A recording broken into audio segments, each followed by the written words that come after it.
Numerical में हम लोग देखेंगे कि दो मेटालिक स्फीयर्स टच करके रखे हुए हैं, उसके पास में एक रॉड रखा जाता है जो कि चार्ज्ड है। तो इन दोनों स्फीयर्स पर क्या इफेक्ट पड़ता है इसके बारे में हम लोग जानेंगे आज। Figure shows that a positively charged rod is brought near two uncharged metal spheres A and B clamped on insulated stands and placed in contact with each other। यहाँ पर फिगर में दिया हुआ है पॉजिटिवली चार्ज रॉड को दो अनचार्ज metal spheres ए और B जो कि क्लैम्प्ड है इंसुलेटेड स्टैंड पर रखा हुआ है उसके पास में लाते हैं। क्या होगा जब स्फीयर को सेपरेट करने से पहले रॉड को वहां से रिमूव करते हैं।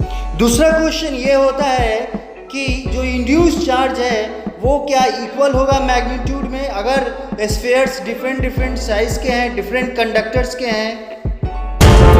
क्या होगा जब स्फीयर्स को पहले सेपरेट कर लेते हैं और बाद में रॉड को रिमूव कर देते हैं। इन सारे सवालों के जवाब हम लोग जानेंगे स्टेप बाय स्टेप।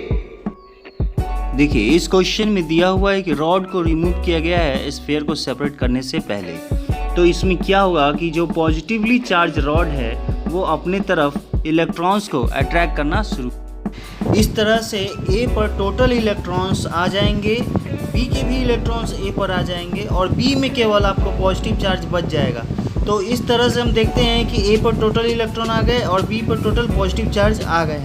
जब आप रॉड को वहाँ से हटा देते हैं तो क्या होता है कि ए और बी के इलेक्ट्रॉन्स और प्रोटॉन्स जो हैं वो फिर से पॉजिटिव चार्ज नेगेटिव चार्ज फिर से अपने आप जहाँ पर जिस पोजीशन पे थे वहाँ चले जाएंगे। सो इस तरह से जो भी इलेक्ट्रॉन्स हैं वो फिर से फ्लो बैक हो जाएंगे बी पर। तो यहाँ पर स्फीयर ए और बी वो सभी जो है फिर से अनचार्ज हो जाएंगे। तो हम कह सकते हैं कि दोनों स्फीयर जो हैं वो अनचार्ज हो जाएंगे। सेकंड क्वेश्चन का जवाब हाँ है जी बिल्कुल, क्योंकि नेट चार्ज जो होता है वो कंजर्व होता है। स्फीयर किसी भी शेप का हो, किसी भी साइज़ का हो, फर्क नहीं पड़ता। जो इंड्यूस चार्ज है वो इक्वल मैग्नीट्यूड में होगा दोनों ही स्फीयर पर। तो यहाँ से हम लोग देखते हैं कि वो जो चार्जेज हैं बिल्कुल उसी तरह रहते हैं। तो नेट चार्ज यहाँ कंजर्व रहता है, इसलिए यहाँ जवाब हाँ होगा।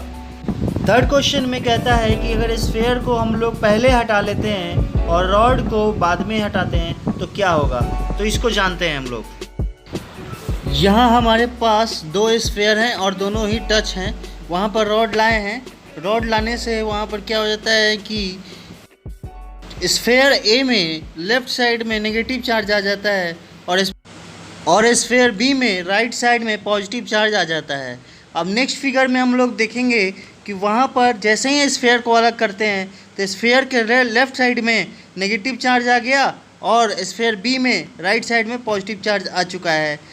फिगर 3 में देखते हैं कि जैसे ही हम लोग अब रॉड को अलग हटाते हैं तो वहाँ पर ए में जो भी चार्ज था, जो भी नेगेटिव चार्ज था वो पूरी तरह से डिस्ट्रीब्यूट हो गया है और बी में जो भी चार्ज था वो पूरी तरह से डिस्ट्रीब्यूट हो गया है। इसका मतलब ये है कि ए पर टोटल नेगेटिव चार्ज डिस्ट्रीब्यूट हो गया और बी पर टोटल पॉजिटिव चार्ज डिस्ट्रीब्यूट हो गया है।